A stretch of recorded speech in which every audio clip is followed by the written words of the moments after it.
हम पूछना चाहते हैं अमित शाह जी से, इनकी पार्टी के अध्यक्ष जी से, क्या बताइए, हमारा नेता तो हो गया तेजस्वी यादव, आपका नेता कौन है बता दीजिए।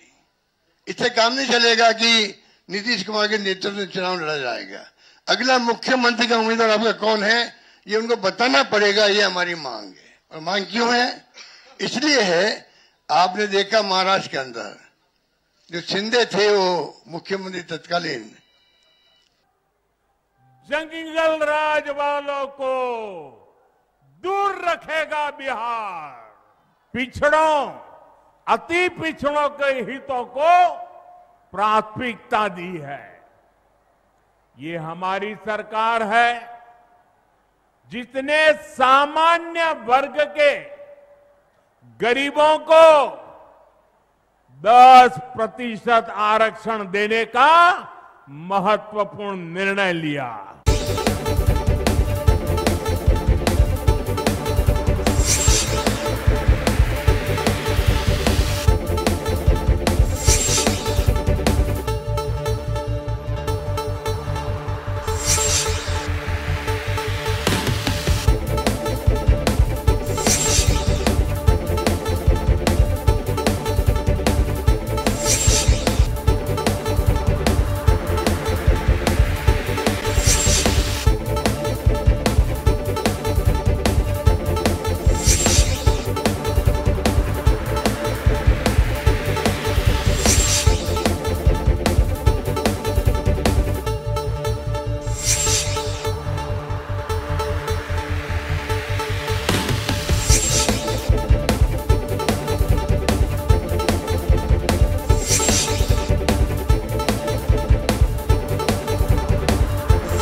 आप देख रहे हैं खास खबर में हम बात करेंगे बिहार की।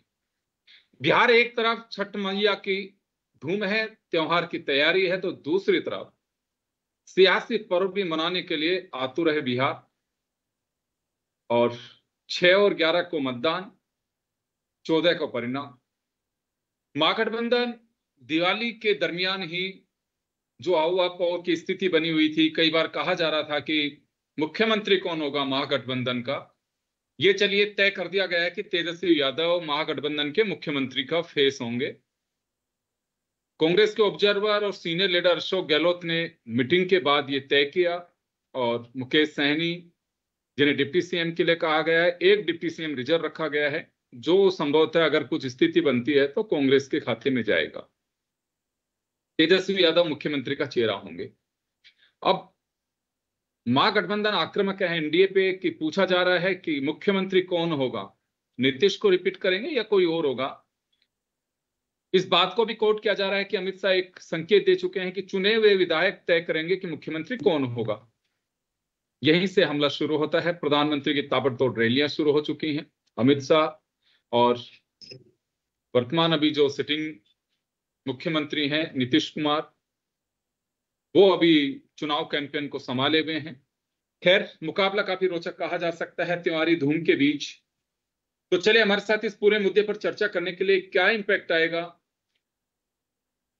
बीजेपी और एनडीए को एक मौका मिला है कि कांग्रेस पिछलग्गू पार्टी हो गई है। लालू परिवार को सबसे भ्रष्ट परिवार बताया जा रहा है प्रधानमंत्री के द्वारा, और देश के सबसे भ्रष्ट परिवारों में कांग्रेस के गांधी परिवार को बताया जा रहा है। तो कई चीजें सामने आ रही हैं, लेकिन क्या इंपैक्ट होगा, बिहार की जनता तय क्या करेगी, क्या मंच के नारों का असर होगा। हमारे साथ रविकांत जी, प्रमोद वशिष्ठ साहब और डॉक्टर शोभित सुमन साहब जुड़ रहे हैं, सभी वरिष्ठ पत्रकार हैं। रविकांत जी, आपके पास मैं आना चाहूंगा।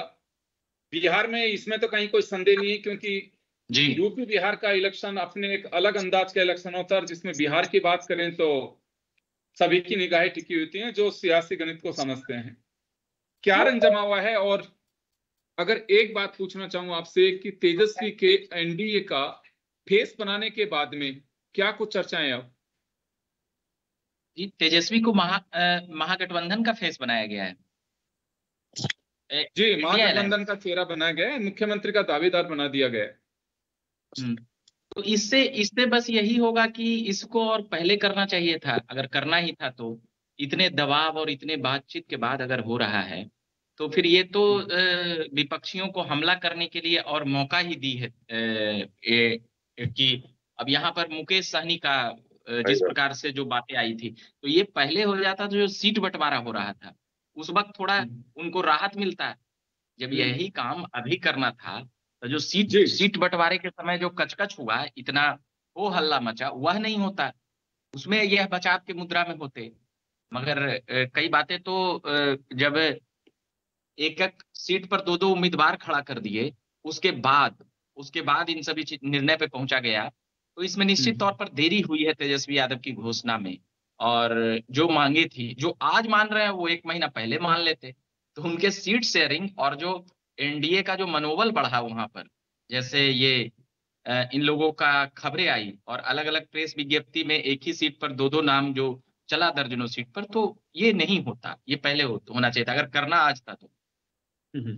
जी, चले मैं डॉक्टर शोभित के पास में जाना चाहूंगा। सर, आपको क्या लगता है, तेजस्वी के नाम का ऐलान होने में काफी विलंब हो गया, जैसे रविकांत कह रहे हैं कि ये पहले करना चाहिए था, बड़ा नुकसान को पाटा गया है या फिर अभी वो नुकसान जो होना था वो कंटिन्यू है?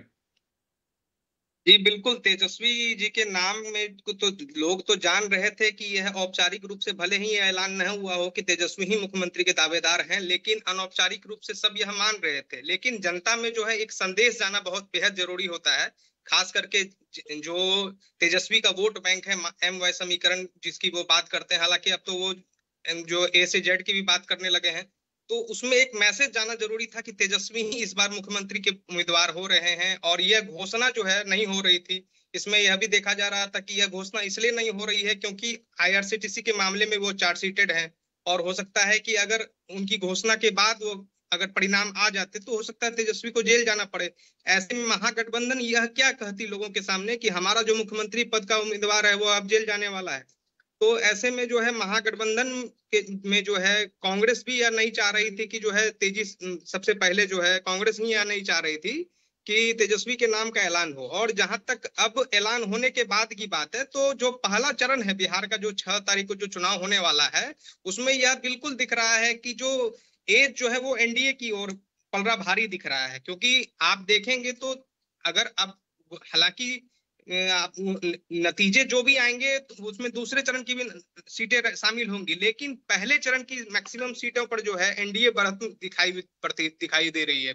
अब आज से तेजस्वी यादव और मुकेश सहनी और आईपी गुप्ता जो है हेलीकॉप्टर में दिए हैं कि तीनों चारों लोग साथ में जो है, लेकिन उसमें भी आप गौर करेंगे तो उसमें कांग्रेस का जो है कोई उम्मीद नहीं था। उसमें जो कांग्रेस के कोई बड़े नेता उनकी चुनावी रैली में नहीं थे। मतलब आज से जो शुरू हो रहा है उसमें वो कहीं कोई नगण्य है। वो वहीं जो है जो कांग्रेस के प्रभारी थे अल्लावरू, उनको जो है यहाँ से सीटों को जो जितने भी सीटों यहाँ पर होनी थी उसके बाद जो है उनको वहां यूथ कांग्रेस के पद से हटा दिया गया है। ऐसे में यह रार बिल्कुल सामने दिख रहा है कि कांग्रेस और राजद के बीच अभी भी सब कुछ ठीक नजर नहीं आ रहा है, और इसका खामियाजा जो है वो पहले चरण के चुनाव के जो वोटिंग होगी उसमें देखने को मिलेगा। और एनडीए बढ़त हासिल करती हुई दिख रही है। जहां मोदी जी की आज सभा हो गई, कई बड़े नेता जो है बिहार में कैंपेन कर रहे हैं, अमित शाह 3 दिवसीय दौरे पर रहे, उसके बाद जो है कई लोग इसमें अपने काम कर रहे हैं। ऐसे में एनडीए की बढ़त साफ दिखाई पड़ रही है। चलिए, बढ़त की बात है, मैं ये जानना चाह रहा हूं कि तेजस्वी के चेहरे बनाने के बाद में, क्योंकि लगातार ये बात पहले महागठबंधन की ओर उठ रही थी कि इनका चेहरा कौन होगा, अब आपको नहीं लगता है कि महागठबंधन को एक मुद्दा मिल गया है कि एनडीए का चेहरा कौन होगा? एनडीए का चेहरा जो है अभी जहां तक बताया जा रहा है कि मुख्यमंत्री नीतीश कुमार के नेतृत्व में ही चुनाव होगा, लेकिन चूंकि अगर आप एनडीए के चेहरे की बात करते हैं तो अभी तो मुख्यमंत्री नीतीश कुमार के चेहरे के साथ ही एनडीए के लोग जा रहे हैं चुनाव में। अब जब दोनों मुख्यमंत्री के ये मेरा सवाल नहीं है, महागठबंधन लगातार हमलावर है, वो सम्राट चौधरी को भी घेर रहे हैं, क्योंकि हालांकि सम्राट चौधरी में एक्सरसाइज तो प्रशांत किशोर ने की है, लेकिन महागठबंधन के लोग भी हमलावर हैं कि एनडीए की ओर से चेहरा कौन, क्योंकि अमित शाह एक बात कह चुके हैं कि चुने हुए विधायक मुख्यमंत्री तय करेंगे। जी बिल्कुल, चुने हुए विधायक तय करेंगे, यह तो कोर कमेटी के लोग तय करेंगे ही, जो परिणाम आएंगे उसके बाद। अभी जो दिख रहा है यहाँ पर एनडीए जो है नीतीश कुमार के चेहरे के साथ ही जा रही है। वह कोई चेहरा जो है घोषणा नहीं करने जा रही है कि किसी भी चेहरे के साथ वो चुनाव लड़ेगी। अगर वो ऐसा करती है तो इसपे नीतीश कुमार का जो फैक्टर है वो कमजोर दिखाई पड़ेगा, और अभी जो दिखाई पड़ रहा है वो मुख्यमंत्री जो है नीतीश कुमार ही होंगे। ऐसा इसलिए भी होगा कि अगर ऐसा नहीं होगा तो जदयू जो है 2 फार स्थिति में आ जाएगी, और वहीं कई दूसरे जो नेतृत्व है उसको स्वीकार नहीं होगा किसी और का चेहरा। ऐसे में मुख्यमंत्री नीतीश कुमार ही अगले बार भी मुख्यमंत्री की शपथ लेने के दिखाई पड़ रहे हैं। जी चलिए प्रमोद जी, आपके पास में आना चाहूंगा। हमारा मुद्दा यह है कि तेजस्वी को मुख्यमंत्री का चेहरा बनाया है और ये फेस के रूप में पहली बार चुनाव लड़ रहे हैं। पहले ये था कि बाद में तय होगा। तो महागठबंधन के लिए एक बड़ी जो फूट का एक बिखराव जो दिखाई दे रहा था, अभी रविकांत कह रहे थे कि पहले होना चाहिए था, उस बिखराव को रोकने की कोशिश है, क्योंकि ये तो पहले से ही तय था कि जैसे अभी शोभित भी कह रहे हैं कि एक अनौपचारिक रूप से तो सभी जानते थे कि तेजस्वी मुख्यमंत्री का फेस होंगे। तो एक बिखराव या फिर जो यूं कहूं कि एक गासिप और दूसरी जगह पे मौका मिल रहा था कि महागठबंधन में चेहरे को लेकर के पैच फंसा हुआ, तो एक आपको लगता है कि ये एक बाधा थी वो दूर कर लिए महागठबंधन ने? देखो योगेंद्र जी, अभी शोभित जी ने जो बात कही है बिल्कुल ठीक है कि तेजस्वी यादव का भला ही चेहरा घोषित करो या ना करो, सबको पता था कि मुख्यमंत्री के फेस यही है। तो ये तो एक फॉर्मेलिटी अदाई हो गई, रस्म अदाई कि भाई नाम भी डिक्लेयर कर दो। लेकिन बड़ी बात यहाँ जो उभर के आई है वो ये है कि यहाँ देखो महागठबंधन प्लस एनडीए का ही मुकाबला है तो क्लियर है। और बिहार एक ऐसा राज्य है, ऐसा स्टेट है जिसके चुनाव से दिल्ली भी हिलती है। दिल्ली से लेकर बिहार तक पूरा के पूरा जो साम्राज्य पॉलिटिकल स्थिति है वो हिल जाती है। और अब यहाँ जो मेन मुख्य बात ये आई है कि जो एक सीट पर 2-2 राजद ने भी घोषित कर दिए, कांग्रेस के प्रत्याशी हैं। ये जो मैसेज बिहार में गया है, इससे बहुत बड़ा डैमेज महागठबंधन को हो रहा है, क्योंकि वो निश्चित रूप से इस बात को मान रहे हैं कि भाई इसमें इनों में आपस में तालमेल नहीं है और कहीं ना कहीं कुछ ना कुछ स्थिति जो दिख रही है बाहर वो अंदर नहीं है। अंदर शायद कुछ ना कुछ गड़बड़ घोटाला जरूर निश्चित रूप से चल रहा है। तो इस मैसेज के जाने से एनडीए को फायदा निश्चित रूप से मिल रहा है। बिहार ऐसा राज्य है जहाँ घर घर में नेता है, घर घर में राजनीति की चर्चा होती है। पान की दुकानों पर हो या बस स्टैंड की जहां भी चौपाल लगती है, वहां तुरंत इस बात पे चर्चा हो जाती है। तो आज जो अब तक जो चर्चा छाई हुई है वो यही है कि क्या राहुल गांधी और तेजस्वी यादव, राजद और कांग्रेस के बीच सब कुछ सही है, लेकिन वो नजर नहीं आ रहा कि सब कुछ सही है। हालांकि अशोक गहलोत जी इस बात को संभालने में बड़ा, चुनाव प्रभारी जो हैं वो डैमेज कंट्रोल में जुटे हुए हैं कि हमने तो चेहरा कर दिया, और जो वीआईपी पार्टी के मुकेश सैनी उनको भी लिया और उप मुख्यमंत्री तक बता दिया। तो एनडीए क्यों घोषित नहीं कर रही?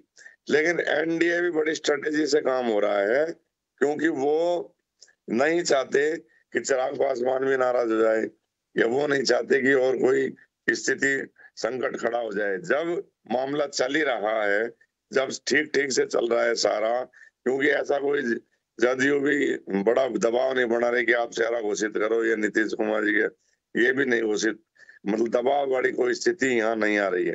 तो जब ऐसे ही काम चल रहा है तो ये चला रहे हैं। अब रहा कितना सा समय है, हो सकता है कि बिना चेहरा घोषित करे ही, और ये बात ही निश्चित रूप से घोषित कर सकते हैं कि भाई मोदी जी के नेतृत्व में हम बिहार का चुनाव लड़ रहे हैं, ये शायद दूसरे उनसे ही कहलवा दें। तो ये एक संभव है पूरी तरह से कि जो मीटिंगें हुई हैं, बता रहे हैं कि दिल्ली के गलियारों में इस बात की मीटिंग भी हुई है कि खुद नीतीश कुमार या कोई जदयू ही कहे कि हम चेहरा घोषित ना करके मोदी जी के नेतृत्व में चुनाव लड़ेंगे। ऐसी स्थिति भी सामने आ सकती है। लेकिन कुल मिला के जो इस टाइम बिहार का पूरा परवान पर जो चुनाव चल रहा है, इसमें कोई दो राय नहीं है। और वहां मुद्दों से ज्यादा ये चेहरों की बात हो रही है कि भाई इनका सीएम कौन होगा, कौन सीएम होगा, कौन डिप्टी सीएम होगा, क्या लालू प्रसाद आप आएंगे, इनके पुराने जो सारे जिनके कार्यकाल में जो आरोप प्रत्यारोप थे, चाहे आईएएस विश्वास प्रकरण हो या जो भी हो, वो सामने जो चीजें पूरी तरह से आ रही हैं। और जो बाहर से अब गहलोत जी गए हैं वो अपनी स्ट्रेटेजी से काम तो कर रहे हैं निश्चित रूप से कि भाई किस तरह से क्या होगा, लेकिन ऐसा अभी लग नहीं रहा कि महागठबंधन मैदान में टिका हुआ है। कुछ सीटों को छोड़ दें तो निश्चित रूप से जो अभी शोएब भाई जो बोल रहे थे कि अभी जो निश्चित रूप से एनडीए थोड़ा सा 20-22 का मामला सर है सुझा जो अनुमान है, अब चुनाव पड़ा है बताएंगे कौन जीतेगा कौन हारेगा, लेकिन आज की जो स्थिति है उसमें तो यही है। और उसका एक रीजन है महागठबंधन के घटक दलों का आपस में तालमेल नहीं होना। मुख्य रूप से राजद और कांग्रेस का ही यहाँ तालमेल पूरी तरह नजर नहीं आ रहा है। लेकिन मैं प्रमोद जी एक बात जानना चाहूंगा, संयुक्त प्रेस कॉन्फ्रेंस हो गई, सीनियर लीडर ने कह दिया, चेहरा घोषित कर दिया, कुछ न कुछ आपस में चर्चा हुई होगी, आपको नहीं लगता है कि एक मैसेज गया होगा इस प्रेस कॉन्फ्रेंस से कि हाँ सब कुछ नॉर्मल है, और संयुक्त प्रेस कॉन्फ्रेंस का मकसद ये था, तो डैमेज कैसे हो सकता है इससे? नहीं, ये बात आपकी मानी कि देखो जब चेहरा घोषित करके इन्होंने अपने डैमेज को कंट्रोल करने की कोशिश की, लेकिन जनता को ये भी तो दिख रहा है ना, 1 दर्जन से ज्यादा सीटों पर 2-2 कैसे आ गई। अखबारों में छपता है कि कांग्रेस का भी प्रत्याशी है, वहीं राजद का भी उसी पार्टी से, विलायतगंज या लालगंज जैसे जो क्षेत्र है आप देखिए। अब इनसे मैसेज सही थोड़ी जाता है कि आप जब एक तरफ तो गठबंधन भाई हम एक साथ लड़ रहे हैं, फिर लड़ रहे हो तो एक सीट पर 2-2 क्यों उतार रहे हो, इसका रीजन क्या है? इसका तो कोई जवाब नहीं है ना। लोग आजकल जनता बहुत समझदार है, तो चेहरा घोषित करके डैमेज कंट्रोल ऐसे नहीं होता। आप फील्ड में भी दिखना चाहिए आपकी एकता, मंच पे हाथ मिला के नीचे हाथ अलग करने वाली स्थिति नहीं चाहती जनता, तो ये दिख रहा है। इसलिए अब इनको बड़ा मेहनत प्रयास करना होगा डैमेज कंट्रोल के लिए, इसमें कोई दो राय नहीं है। और बिहार की सियासत तो मतलब आप तो विधानसभा क्षेत्र की बात कर रहे हो, वहां के लोग तो बूथ पर भी नजर रखते हैं कि बूथ पे कौन सा नेता क्या कर रहा है, क्योंकि हर घर में वहां हर जगह वहां पॉलिटिशियनों की कमी नहीं है। तो चेहरा घोषित करा, ठीक है, अच्छी बात है, तेजस्वी यादव को किया, और तो कोई था भी नहीं, और कौन है बताओ। थे शुरू से लोग सोच रहे थे कि भाई तेजस्वी यादव होंगे, अगर वो नहीं करते तो ऐसा भी हो सकता था कि वो कांग्रेस को राम राम कर लेते, क्योंकि ये तो इंतजार कर रहे हैं ना, लालू फैमिली जो है पूरी तरह से इस चुनाव में करो या मरो की स्थिति में आ रहे हैं। वो पूरी तरह से ताकत लगा रहे हैं कि किसी तरह सरकार, कैसी भी सरकार बनाई जाए। लेकिन बस ये गठबंधन का जो टूट है, जो झलक रहा है फील्ड में, अगर ये ऐसी स्थिति ऐसी रही तो फिर परिणाम कुछ गड़बड़ा सकता है। ये समान नहीं, 12 सीट का आप जो जिक्र कर रहे हैं, उसके अलावा कहाँ बिखराव दिखाई दे रहा है गठबंधन का? देखो योगेंद्र जी, चाहे सीट हो 2, चाहे 1 हो, लोग तो पूछते ही हैं कि भाई आप जब हमको कह रहे हो कि गठबंधन हमारा है। चलिए, तो मैं एक बार वापस लौटूंगा आपके पास में। मैं डॉक्टर शोभित का रुख करना चाहूंगा। शोभित, क्या लगता है आपको कि बिखराव और फूट का मैसेज अभी भी है बिहार में, ये चेहरा डिक्लेयर और तीनों की ज्वाइंट प्रेस कॉन्फ्रेंस के बाद? देखिए, बिखराव तो बिल्कुल झलक रहा है। जहां तक आप बिखराव की बात कर रहे हैं, महागठबंधन ही 9 सीटों पर जो है एक दूसरे के साथ मुकाबला कर रहा है। आप अगर देखें तो जी 9 सीटें ऐसी सीटें हैं जहां पर कई सीटों में राजद और कांग्रेस के बीच मुकाबला है, तो कई ऐसी सीटें हैं जहां कांग्रेस और सीपीआई माले के बीच मुकाबला है। जहां आप सीपीआई माले की बात करेंगे तो बछवाड़ा जो है सीपीआई का, जो पिछले साल जो है बहुत कम वोट से अवधेश राय वहां से जीते थे, इस बार जो है उनका वोट उनका जो है वहां से टिकट कटने वाला था, लेकिन सीपीआई ने अपने बूते ही वहां उन्हें खड़ा किया और वहीं पर राजद ने जो है सीपीआई के गरीबदास को जो है राजद ने वहां खड़ा किया है।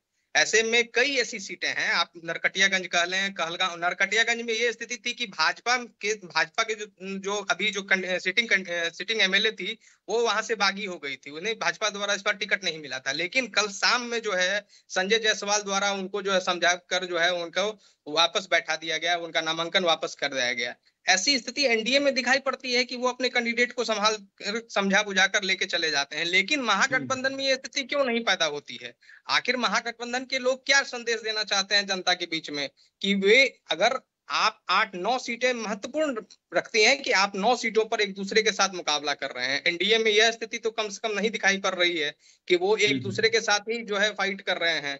तो महागठबंधन को यह समझना होगा कि वो अपने कैंडिडेट को समझाकर कि भले राजनीति के जो सक्रिय जो चुनाव लड़ रहे हैं, उसके अलावा भी बहुत सारी चीजें होती है जहां आप उनको सेटलमेंट कर सकते हैं। आप वहां देखें कि वह हमारा विनिंग कैंडिडेट कौन है, हम जिसकी जीतने की संख्या जो गुंजाइश है वो कितनी ज्यादा है, चाहे वो सीपीआई माले का हो, चाहे वीआईपी का हो, चाहे वो राजद का हो। आप आपसी समन्वय जब तक नहीं करेंगे तब तक यह चीजें सामने कहाँ से आएगी? आप यही आपसी समन्वय के कारण जो है इतना जो है लेट देखा गया कि आपने सीटों पर घोषणा नहीं की आज तक जो है। जी शोभित, आपका लंबा एक्सपीरियंस है, आपको लगता है कि इनका जो महागठबंधन का मंथन हुआ होगा उसमें सब कुछ तय हो चुकी हैं? क्योंकि अशोक गहलोत का ये कहना है कि उनसे पूछा गया कि बगावत चल रही है 8-9 सीट पे, उन्होंने कह दिया कि अब देखते रहिए सब कुछ सेट हो जाएगा। तो कहीं गठबंधन को इस बात का भरोसा है कि जो बागी हैं किसी एक के नेतृत्व में बैठा दिए जाएंगे? देखिए, अब बैठाने वाली भी डेट खत्म हो गई है, वो कल तक ही नामांकन वापसी की तिथि थी, लेकिन समय चला गया। राजद यह जान रही है कि जितनी सीटों पर उन्होंने अपने कैंडिडेट दिए हैं, अगर वहां से महागठबंधन के 2 पार्टी जो है अपने कैंडिडेट खड़ा कर रहे हैं तो इसमें फायदा भी राजद का ही हो रहा है। राजद भी इस बात को जान रही है कि अगर वो अलग अलग जातियों में जो है जातीय समीकरण में अगर आप सीटों की संख्या को देखें तो वो वोट जो है कट रहा है। वोट जो है मान लीजिए सीपीआई के माले में जो वोट कट रहा है वही जो है वहां गरीबदास उठा के, मैं इस बछवाड़ा सीट की बात कर रहा हूँ, मान लीजिए कि अगर वहां एक उदाहरण के रूप में मैं बता रहा हूँ कि मान लीजिए वहां अवधेश राय को जितना वोट आएगा, अवधेश राय को जो कुछ वोटेज आएंगी तो वो गरीबदास को भी वोट ट्रांसफर होगा, कुछ महागठबंधन का ही। ऐसे में हर सीट पर जो है राजद के ही कैंडिडेट हावी होते हुए दिखाई पड़ रहे हैं, इसमें सबसे ज्यादा फायदा जो है राजद का ही दिखाई पड़ रहा है। ऐसे में उन लोगों को यह समझना चाहिए, कांग्रेस तो यह जान रही है कि वो बिहार में कांग्रेस का कोई अस्तित्व नहीं है, यह सच्चाई है। भले पिछली बार जो है सबसे खराब स्ट्राइक रेट आप देखें तो सबसे खराब स्ट्राइक रेट कांग्रेस का रहा है पूरे चुनाव में, पूरे बिहार विधानसभा चुनाव में 70 सीटों पे उन्होंने चुनाव लड़ा और मात्र 19 पे चुनाव जीता। और वहीं आप माले की जो सीट देखें वो 19 सीट पे चुनाव उन्होंने लड़ा था और इस बार मात्र 20 सीटों पे वह जो है अपने उम्मीदवार खड़ा किए है। इसमें फिर भी जो है सामंजस्य स्थिति और सबसे स्ट्राइक बढ़िया देखें आप तो वह माले की स्थिति ही दिखाई पड़ती है अभी तक की संख्या में। तो ऐसे में जो है यह जो फूट है यह जो है अभी तक तो पहले चरण में तो एज जो है एनडीए की तरफ साफ दिखाई पड़ रहा है, जहां आज तक जो है औपचारिक रूप से जो है राजद की सीटों का ऐलान नहीं हुआ कि कौन सी सीटों पर राजद कौन कौन कैंडिडेट उतारी है। आखिर इस पर ऐलान कब होगा? चुनाव बीत जाने के बाद, या फिर अब तो आप नामांकन की तिथि भी जो है वो भी वापस हो गई है, वो भी कल तक ही थी। तो अब तो कम से कम लोगों को पता होना चाहिए। बिल्कुल बिल्कुल। चले, मैं आपके पास में आना चाहूंगा प्रमोद जी, समय कम है, 30 सेकंड में एक बात जानना चाहूंगा मैं आपसे कि फिलहाल बिखराव दिखाई दे रहा है और बीजेपी में इसमें कहीं कोई संदेह नहीं, ग्रास रूट हो या फिर इलेक्शन मैनेजमेंट हो, उनके पास में अपनी फोर्स से पूरी टीम है। तो ये अभाव कहीं ना कहीं अभी भी गुटबाजी का शिकार, या फिर इतना टाइम दे पाएंगे? अगर महागठबंधन के लोग वहां इकट्ठे होते हैं तो कुछ डैमेज कंट्रोल हो सकता है, उस पर ध्यान देना चाहिए महागठबंधन को। देखो गंध जी, लगता नहीं, क्योंकि अब ऐसी स्थिति नहीं है। अब तो चुनाव वहां पूरे परिवार पर है और अब तो नाम वापसी का भी प्रथम फेज का तो जा चुका सारा, सब कुछ दोनों का ही चला गया, शायद 23 को दूसरे का भी। तो स्थिति यहाँ तो जो मुख्य रूप से ये नजर आ रहा है कि मुकाबला तो राजद और सीटों में जदयू के बीच में बराबर, सीटों में कौन ज्यादा लेता है ये स्थिति रहेगी। कांग्रेस और बीजेपी क्या कम में कितना रहे, कांग्रेस का हाल तो दिल्ली जैसा होने की स्थिति आ रही है, क्योंकि वहाँ कांग्रेस का तो कुछ है नहीं, जो सीट मिली हुई भीख में मिली है। ये मतलब राजनीतिक विश्लेषकों ने बोल भी दिया कि जो उनको दे दी वो इन्होंने ले ली, क्योंकि उनको भी पता है कि वहां नहीं है। लेकिन हाँ, अब ये तो हो नहीं सकता, जब सिंबल आपने दे दिया उस टाइम आपने क्यों नहीं सोची? सिंबल देते समय तालमेल बैठा थे भाई यहाँ पे वो बैठा है, तो अब तो जब सिंबल ही चला गया, छप गया, तो लोग भी इतने वो मूर्ख नहीं है, बिहार में बहुत बड़ी पॉलिटिक्स खेलते हैं। तो ये देखो, अब 30 तक छठ पूजा, 1 नवंबर तक छठ पूजा का महोत्सव चलेगा, उसमें चुनाव महोत्सव और छठ पूजा उत्सव छठ मई का। चलिए, मैं माफी चाहूंगा, मैं रोकना चाहूंगा। तो खैर चलिए, गठबंधन का चेहरा जरूर तेजस्वी को बना दिया गया, अघोषित रूप से पहले भी यही लग रहा था, लेकिन जो नुकसान हो चुका, अगर उसे अभी भी पाटना है तो गठबंधन के नेताओं को मैसेज देना होगा कि 9 सीट पे जो बागी हैं उनमें से किसी एक चेहरे पर दाव खेलना होगा, ताकि एक मैसेज जा सके कार्यकर्ताओं में कि जो गलती हुई उसमें सब में सुधार किया गया है। गलती इस वजह से मैं कह रहा हूं कि समय रहते अगर सब कुछ सेटल होता, सीटों का बंटवारा होता, तो इसका नुकसान नहीं होता, क्योंकि एक मैसेज भी जाता है समाचार पत्रों के माध्यम से, सोशल मीडिया से, आपके जो विरोधी हैं उनके माध्यम से कि देखिए ये बानगी है, आगे भी बिखराव इसी तरह से रहेगा। तो ये कुछ चीजें ऐसी हैं जो महागठबंधन ने खुद ने बीज बो दिए हैं, अब उन्हें काटना तो होगा ही, और समय रहते अगर कुछ करते हैं तो टक्कर और बेहतरीन हो सकती है। इलेक्शन परवान पे है, इसमें कहीं को संदेह नहीं है। छठ मैया की पूजा के बाद में यहाँ के तेवर और वैसे दिखाई देंगे, बिल्कुल कि जैसे कहते हैं कि एक फेस्टिवल जो हमारा पारंपरिक और त्योहार ये वो निपट गया, लेकिन अब डेमोक्रेटिक फेस्टिवल की ओर लोग आगे बढ़ेंगे। तो चले, आप सभी का बहुत बहुत शुक्रिया, और खास खबर में इतना ही, दीजिए इजाजत, नमस्कार।